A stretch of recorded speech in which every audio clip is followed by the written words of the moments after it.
Xin chào các bạn đã đến với Phượt TV. Và ngày hôm nay chúng tôi lại đưa các bạn đến với hành trình đi câu cá trong rừng.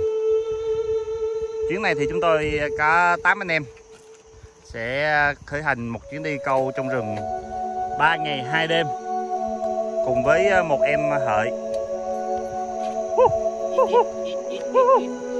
Đợt này thì mình mang em này vô rừng đưa em ấy về nguồn. Anh em đang chuẩn bị lại hành lý này, chuẩn bị lại đồ đạc để chuẩn bị xuất phát. Anh Tuấn ơi, chuyến này anh Tuấn khởi hành, trước khi khởi hành anh cảm giác thế nào ạ? Nói chung là anh em đã chuẩn bị tâm lý cả 3-4 ngày rồi, nhưng mà hôm nay là cái ngày khí thế hừng hực nhất. Nói chung rất hào hứng cho cái buổi đi cho 3 ngày 2 đêm ngày hôm nay. Ok. Thắng ơi, em có hay đi câu trong rừng không? Dạ có, nhưng mà đây là chuyến đầu tiên đi với mấy anh. Em có hồi hộp hay lo lắng gì khi đi với các anh không? Dạ không, em chỉ sợ say thôi chứ. Sợ say à? Tụi anh cũng yếu lắm nha. Rồi chúng ta cùng nhau lên đường. Chúng ta sẽ bám theo con suối Crono. Chúng tôi đang ở địa phận Duncan.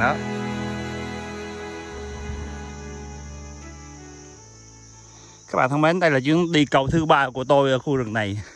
Và lần này thì ở đây đã được đường làm tới gần tới nơi nên là rất là dễ đi.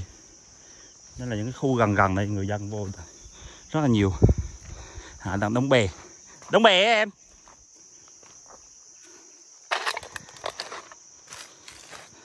Nên là hành trình chúng ta sẽ đi xa hơn nữa.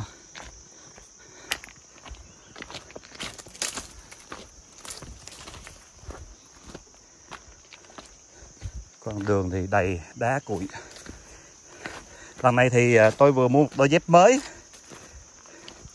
để phục vụ chuyến đi này và thấy là đôi dép này cũng đi rất là ổn các bạn. Sau cái hành trình này thì mình sẽ review tổng quát về cái đôi dép này. Ở đoạn đường này thì chúng tôi sẽ lội qua suối, những con đường rất là thân thuộc. Hành trình này không có vất vả như những lần trước.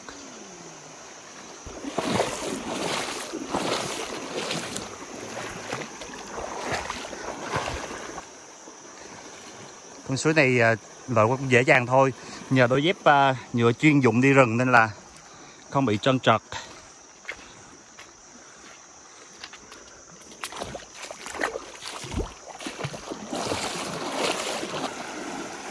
Bây giờ chúng tôi lại đi qua con suối thứ hai. Cũng là một con suối đất nhưng mà mình cứ đi qua trái rồi lại qua phải. Bạn Nghĩa, tăng binh trong đội hình leo núi ngày hôm nay.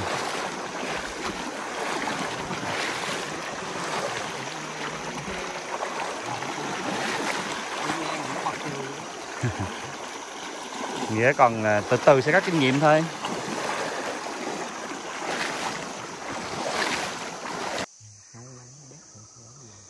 Bạn Nghĩa nhà mình đang lội qua suối. Đây là có thể là đây là lần đầu tiên bạn ấy đi vô rừng sâu như thế này nên là bạn ấy chưa quen lắm. Còn mang được một cái quần jean đi vô rừng. Chắc là hôm đi về chắc bạn ấy chắc vứt cái quần này luôn quá. Bây giờ là 12 giờ trưa và chúng tôi vẫn đang trong hành trình đi len lỏi bên dòng Crono để tiến sâu hơn vào rừng. Sau hơn 4 tiếng đi rừng thì chúng tôi đã thấy được cái bãi mình sẽ đóng láng ở bên kia. Bên kia bãi cát trắng rất là rộng rãi để mà anh em có thể sinh hoạt bên đó nhiều ngày. Anh em đang di chuyển chuẩn bị đi lên một đoạn nữa là chúng ta sẽ lội qua suối.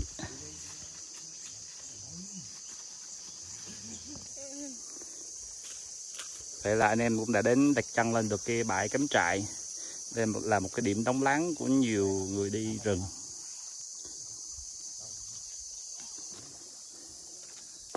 Anh em chúng tôi vô tình thấy một cái miếng bìa ván nên sắp xếp nó làm một cái bến nước để rửa chén, sơ chế thức ăn. anh em đang làm cái bếp, làm một cái bếp tạm ở đây. Dưới kia Nghĩa đang tắm heo. Anh Tuấn đang pha nước để làm xương xa xa, đông xương. 2 muỗng nước mắm.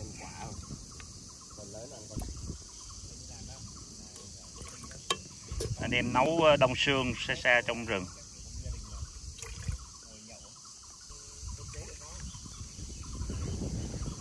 Bây giờ bếp lửa cũng đã sôi rồi. Và một người bạn đồng hành của chúng ta ngày hôm nay rất tuyệt vời, chú heo thân thương. Thắng thì đang ngồi vót đũa, vót ly để anh em có đồ xài tối nay. Wow, hay quá.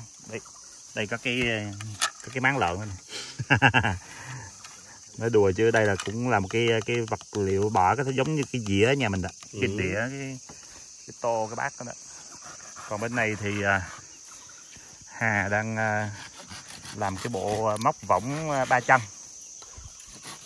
ghế võng các bạn ạ. Anh ấy có vẻ làm rất là tập trung với cái cưa 8 triệu 8 triệu và vừa gãy cái đầu xong. Anh em vẫn đang cắm câu kéo và nấu đồ ăn. Mấy bạn này hút thuốc hơi nhiều, không tốt cho sức khỏe đâu nhé. Và bây giờ ở đằng xa kia thì tranh cũng đã lên rồi các bạn ạ.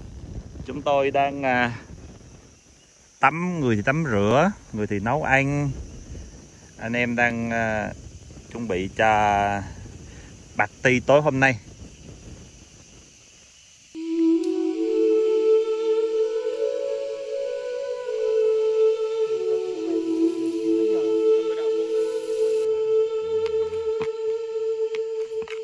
Dương ca đang xắt lòng heo.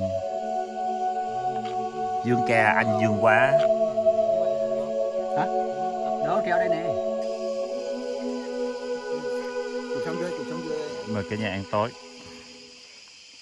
Ok. Happy birthday to you. Happy birthday to you. Happy birthday, happy birthday, happy birthday to you. Cảm ơn nha. Chúc mừng sinh nhật. Chúc mừng sinh nhật nha. Cảm ơn mọi người. Tuyệt vời. Cảm ơn chú heo nhỏ.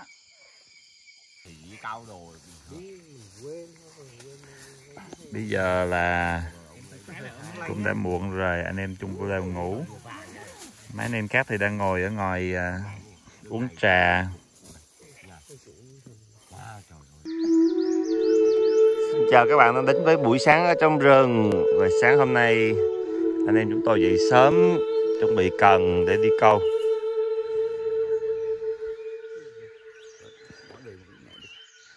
Bên kia thì bếp lửa vẫn giữ được lửa và cháy. Mọi người đang ăn sáng để chuẩn bị hành trình đi câu của ngày hôm nay. Hôm nay thì mình sẽ câu gần bờ suối này thôi, câu gần khu vực này ở gần láng, còn mọi người thì đi xa hơn.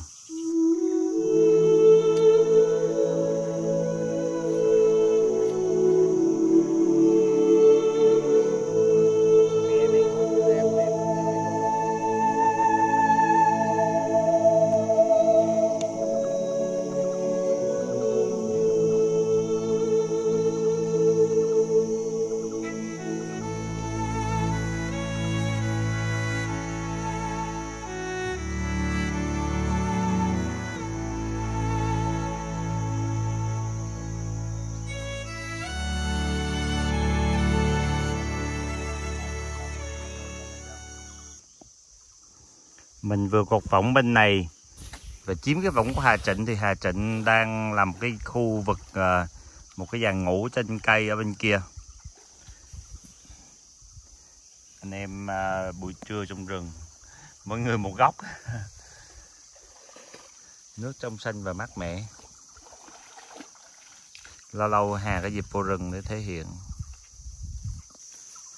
Ở dưới kia thì Nghĩa đang bắt ốc mà cua, để chiều nay chúng ta có món mồi mới. Ở trên bờ thì mọi người đang làm một cái khu để nghỉ trưa. Hà đang cắt cây.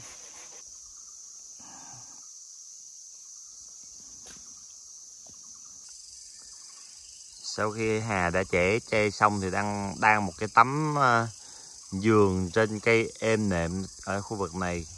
Còn bên kia thì Nghĩa đang làm một cái chòi để Nghĩa chung cái mặt Nghĩa vô. Đó, các bạn coi thử thất này. Đó thằng em của tôi. Ôi trời ơi. Chiều này nó nắng nó cháy nó xong ha. Nát da nó xong ha. Là ngày mai nó khỏi về luôn. Lột da mặt luôn, lột da bụng luôn. Xin là xin tiếng Việt cụ. Cái gì mà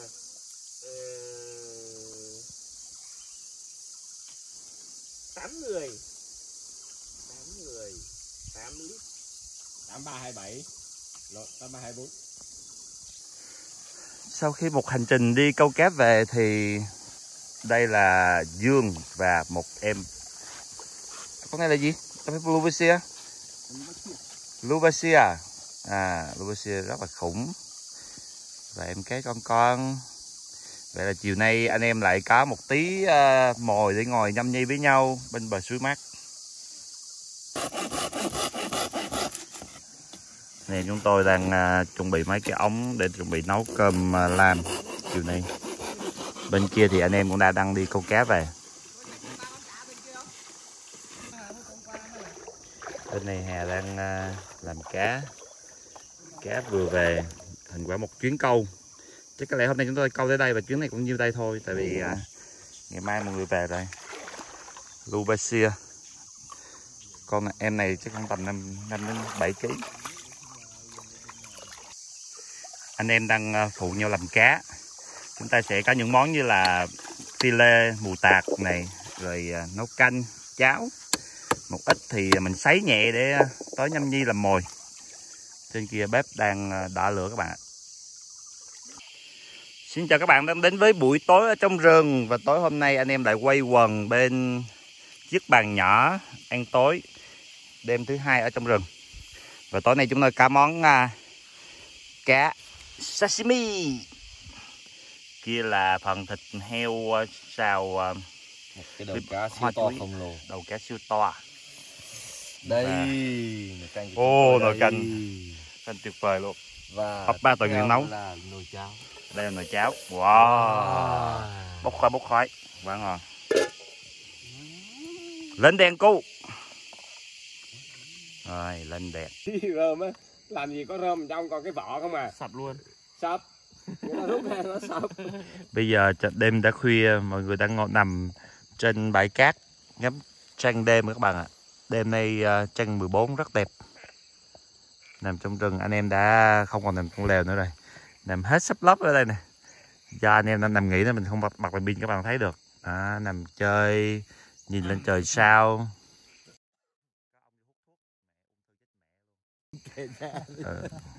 Trên trời cao có muôn ngàn vì sao. Cái thằng hát dở nhất nó đang lên giọng các bạn. Bấm vũ nè. Vô rừng cảm giác trong rừng rất tuyệt vời. 50 nha.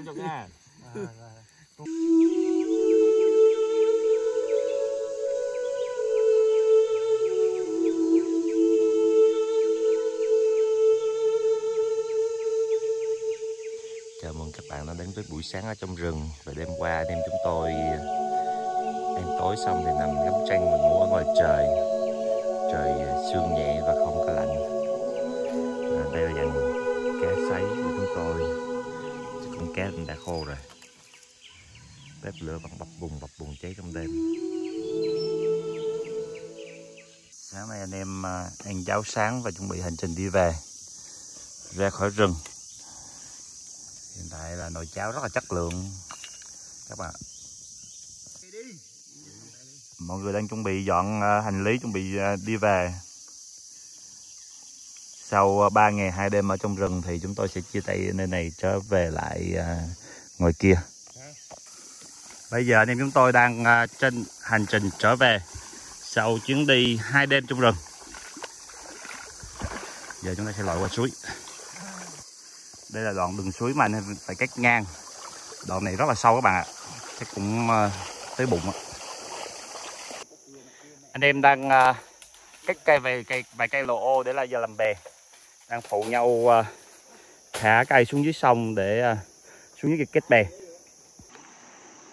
Anh em đang đóng bè bên kia các bạn ạ. Thời gian đóng rất là lâu. Nãy giờ đóng chắc được 2 tiếng rồi. Xong cái bè cho 8 người đi. Vậy là sau 3 tiếng thì chúng tôi đã làm xong 2 cái bè. Một cái bè chiến và một cái bè chuyên cứu hộ. chuẩn bị lên đường đi về.